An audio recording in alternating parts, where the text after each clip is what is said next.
and Tanya here with Forgiveness Road. We're here in Roseburg, Oregon with a remarkable lady. Her name is Faith. Tanya, why did we pick Faith for our first Forgiveness Road story? So when we first came up with this idea just about a month and a half ago, we were bubbling up ideas of who and how we wanted this to work, and both of us at the same time looked at each other and said, we have to get Miss Faith to do the very first interview for Forgiveness Road. So we are so overjoyed that she agreed, and she's here today, and this is our first Forgiveness Road story. Very good.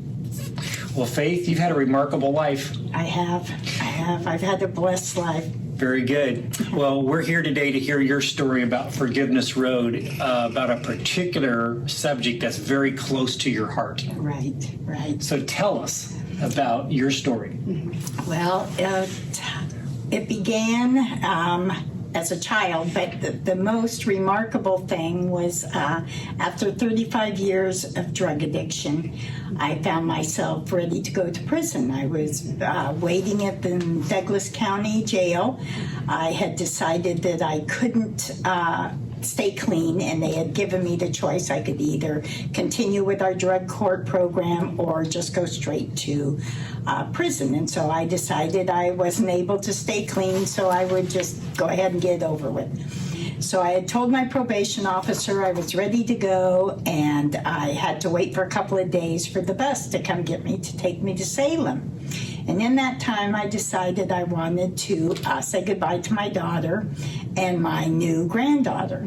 And so I had my daughter bring my granddaughter to the jail, and they wouldn't let her bring my granddaughter in, but she came in and we had a visit, and I told her, I was going to be gone for at least 18 months, and, I loved her, and, went through all that.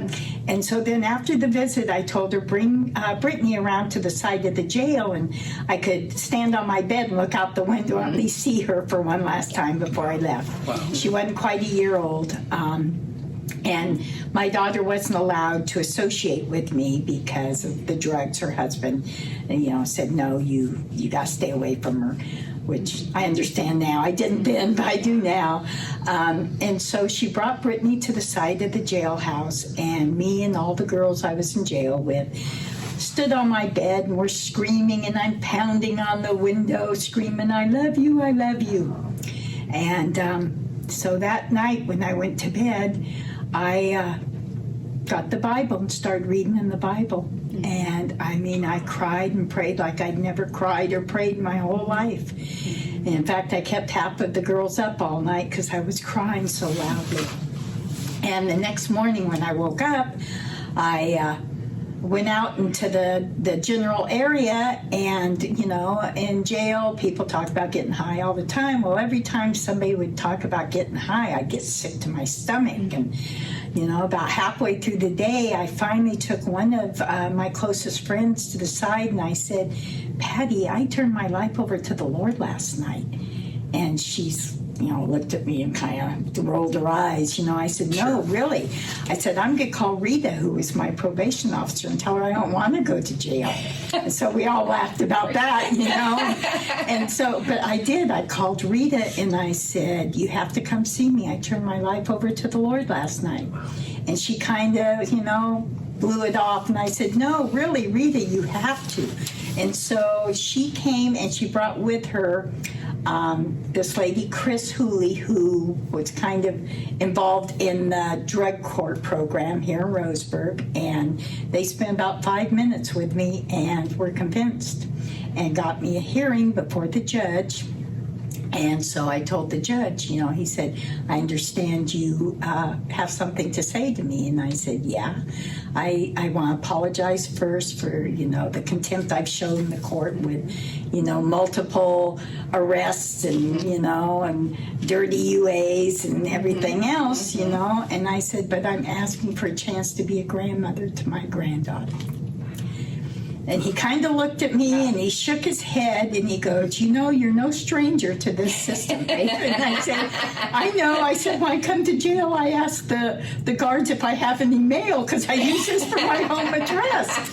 And the judge just kind of shook his head and he goes, you know, he goes, I don't know why I'm going to do this, Faith. But he said, I'm going to give you that chance. But he said, if you make a fool of me, you'll be doing a lot more than 18 months. You'll be doing 5 years.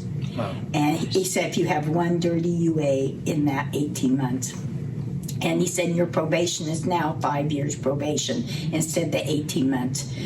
And so I was like, okay. I said, you know, I have to tell you, even if you were going to send me to prison, I was okay with that because I knew that I was in God's hands now.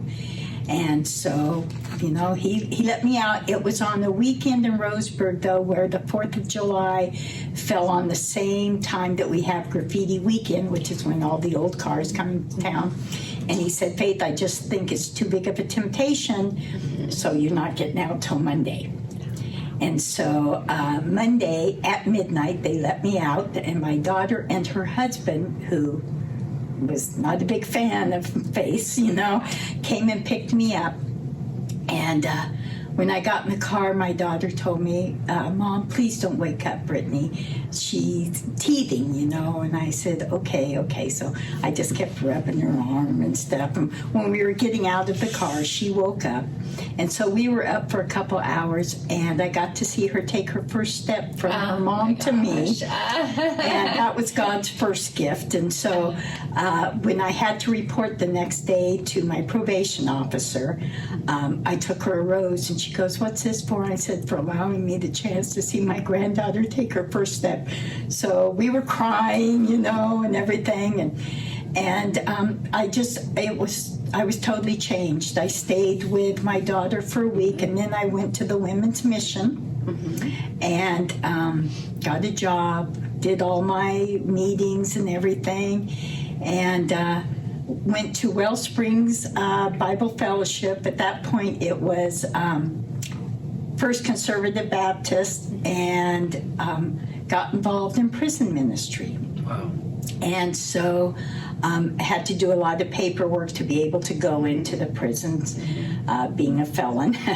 Yeah, they don't really There like is that. Yeah, there's that. They don't really like You were a frequent flyer. Yeah, I was. They don't really like to leave, you know, let felons in a lot. But you know, it was amazing. The paperwork just went through. I went and I talked to all the police officers in Roseburg who had arrested me, thanked them for saving my life. Wow. Yeah, it was just amazing. So Thank you, Blues and Browns. yes, absolutely. And then it was about a year and a half into my probation period time, and I went in for my regular check, and they had printed out a picture for me of holding my name and the number I was going to be in Salem prison. They gave me a picture of that to take into the prison ministries, and they canceled all my probation. Oh my gosh. Yeah. Wow, Faith. And, I mean, it's just amazing. Is God good or what? Oh, God is great all the time. How many years ago was that? That was 24 years ago. Yeah. And I've been to over 20 prison trips. I've been to prisons in the Philippines, or jails in the Philippines, and prison in Brazil. That was amazing. Yeah. Went into the women's prison and the men's prison in Brazil. And just kind of been, you know, going on with my life. Never thought I'd be able to be in the medical field because of my addiction and my record. Sure. Breezed right through that. I'm a CCMA, so I went and got my X-ray license. Went back to college, got straight A's, was on the Dean's Honor Roll. Good for you. I know. Yeah. I mean, just unbelievable the way that the Lord has worked in my life. And when I first started my drug addiction was after my first child was born. She was born with Down syndrome, and I ended up giving her up for adoption. when she was 2 to some foster parents who had retired. They'd always had Down syndrome boys, and they'd always wanted a girl. And as it turned out, Crystal and I got sick with infectious hepatitis, and we had to be hospitalized when she was 2, so I was like 22. And the worker that came in and told me, you have to make arrangements for her because she can't stay with you. She'll just keep getting sick, and she's getting better. So the worker says, you know, I told her I have no family to take her, you know. And so she said, well, you know, we have some family friends that had been foster parents to Down syndrome boys. Let me see if they'll come out of retirement and take her. And so they did. And then when I did get better, I got her back. And all the things they told me she'd been doing, she wouldn't do with me. So I took her back to the doctor they'd been taking her to. And he told me, you know, she was better off where she was, but that's your decision. So I gave her up for adoption again. And so the reason I'm saying this, bringing this in, is that's when my drug addiction started. I used to go visit her on the weekends, and I'd just cry. I'd hold her and cry. And they finally told me, Faith, if you can't come here and not be her mom and cry, it takes us all week to get her back to where she was. Yeah. Then we're going to have to ask you not to come. So I became a heroin addict, and I stayed for a year. I mean, almost to the day. I had my heroin connection. Took me after a year when I called him and told him I couldn't come get my own dope. When he had to bring it to me, he took me to a clinical toxicologist, Dr. Toby Rappolt in San Francisco, who also had Down syndrome children, and he got me off heroin. Wow. So, what a story, Faith. I know. What a story. Wow. So I had been in contact a little bit through the years. When she turned 18, I had to sign papers for her to go to a home to learn how to live on her own. And then I called on her birthday when she was 21, and the phone number had been changed to Waldron's Books, and I was panicked, and I called the operator and asked for a phone number for the people who had her. And they said, yes, we have that number, but it's unlisted. And so I started crying. I told the operator what was going on. It was my daughter's 21st birthday, and I'd given her up for adoption. And so she said, stay on hold, don't hang up, you know. And so she called the couple, Chris and Marion, and they said, oh, yeah, put her through, you know. And so I was put through to their phone, and they said, you know, Faith, we're old. You know, we've retired. And so their son had gotten his foster care license so he could care for Crystal. And so I told him, I said, oh, I'm coming to get her. You know, she was supposed to stay with your parents. I don't know, I thought they were going to live to be 120 or what. But he asked me, he goes, why would you do that, Faith? She doesn't even know you. You know, I know you're her mother, but she doesn't know you. And you would disrupt her whole life. And so I said goodbye that day, and I had to let it go. About 5 years ago, I called San Mateo Children's Services, and I'd been praying about it. I didn't know if she was alive or dead. They told me she wouldn't live past the age of 12 when she was born, which she's 47 now. But wow. Yeah, so the worker that I spoke to said, I can't tell you if she's alive or not. But what I can tell you is if she ever asks to get hold of you, I'll let her know. So in that way, she told me that, yes, she was still alive. Sure. You know? Yeah. And so I said, okay, you know, and I just really, my heart wanted to see her again. Sure. And so I just kind of had given up on that, and I had so many things in my life I was grateful for. I figured that was, one thing I was just going to have to let go. I was reunited with my son. I mean, I've just been reunited with my whole family since I got clean. A brother I hadn't seen in 20 years. I just got back from seeing him. But anyway, so one day I get this letter in the mail about a year and a half ago.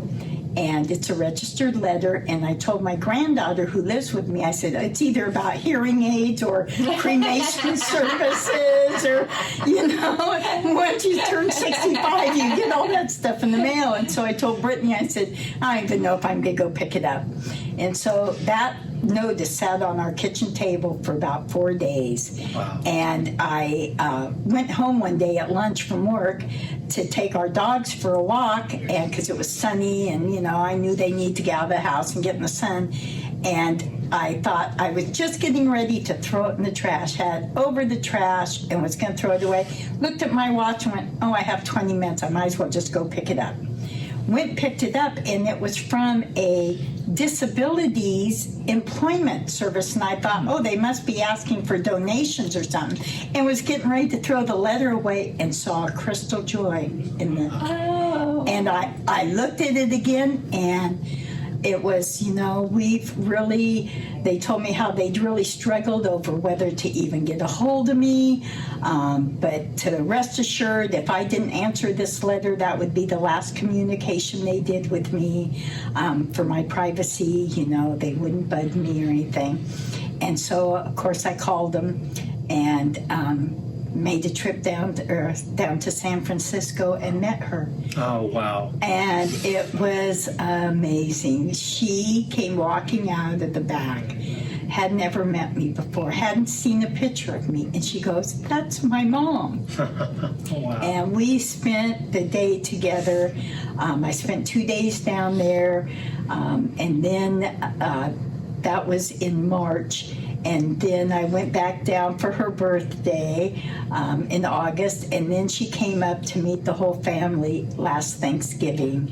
And for Christmas, I went down there. And it's just the minute that I got that letter, it was like God was saying, you've made it. Yep. And, it's all forgiven. Yep. You're okay now. It was like the greatest gift he could have ever given me. Wow. And that's my story. Wow, that is absolutely remarkable story. You've experienced forgiveness. Yes.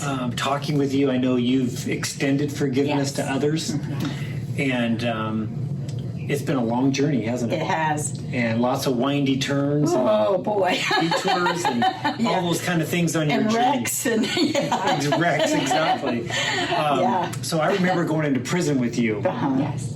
And, everything I heard was that the women were just magnetically attracted to you, Right. and heard your story of how the Lord had forgiven you, Right. and you had forgiven others in your life who had hurt you, and the letdowns, giving your baby up for adoption, your son, your grandkids, all that kind of stuff.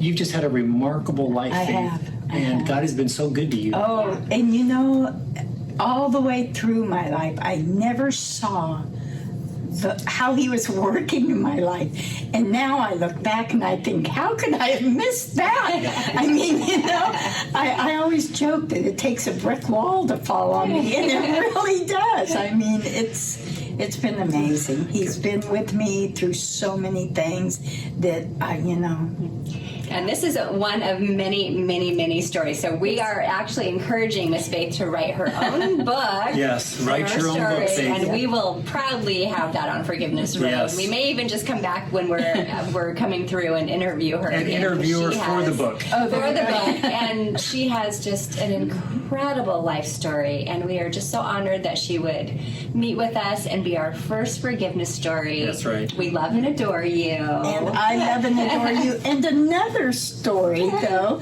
that was amazing was this woman led my mom to the Lord on her deathbed. Good memory. Ron was out of town. He was our pastor. And my mom's, who I didn't know till I was 29 years old and had only spent maybe 2 weeks my entire life all time put together with her. Ended up in a nursing home, and one of her caregivers called me and asked me if I'd be willing to come get her. And I said, I don't even know my mom. And they said, yeah, we know. And so I talked to my granddaughter who was living with me, and who still lives with me. And we went up and got up to Washington and brought my mother home. And my whole plan was, I knew my mom wasn't a Christian. She would say things, she'd shout out Jesus' name, and I'd tell her, Mama, I'm pretty sure God knows his name, Mom, I'm pretty sure God didn't damn that, And she had dementia so bad, I finally thought, okay, this isn't going to work. I'm never going to be able to lead her to the Lord. But when she went into a kind of catatonic state, I came home one day from lunch and realized what was going on and called an ambulance and went to the hospital. And when I called the church to try to get Ron to come help me, help my mom through this, Tanya was there, and she didn't want me to be alone. So she came to the hospital, and she told me that she'd been with Ron on quite a few of these little adventures, and to grab my mom's hand, and if she could tell her, if you can hear me, squeeze it. Well, the minute I grabbed my mom's hand, she squeezed it right away. She didn't even ask to be, or wait to be asked. And so Tanya led my mom with the 4 spiritual laws that we do in prison ministries. And after it was over, she prayed, Lord, if there is any way you can let us know that Nancy has accepted you as her Savior, could you give us that sign now? And my mom reached up and grabbed my face and pulled it down and started kissing me. And in that moment, every bit of love that I had always wanted to feel for my mother came rushing at me. I mean, I'm crying, Tanya's crying, my mom's crying. And then that was it. Then she went right back into the catatonic state. It was the most holy thing either one of us have ever seen. So, yeah. I mean, the Lord, it's amazing. He's always there when we need him, and even when we don't think we need him, he's always there. And that's all we got to say. Lord, please forgive me. Absolutely. Right? I know. That's right. I've crossed the line. I know I've been hard-hearted. So many times. I know I've been stiff-necked. Yeah. I'm a recurring offender. I don't deserve it. But Lord, in your grace, could you find a way to forgive me? Yeah. And he found a way. His name was Jesus Christ. That's right. He is forgiven. Yeah. He has forgiven Faith. Yes. He can forgive you too. Absolutely. And we commend to you a wonderful Savior. Absolutely. You can forgive, and you can be forgiven on Forgiveness Road. Thank you for coming. We'll have another great story next week. So thank you so much for sharing our first story on Forgiveness Road. Here in Roseburg, Oregon.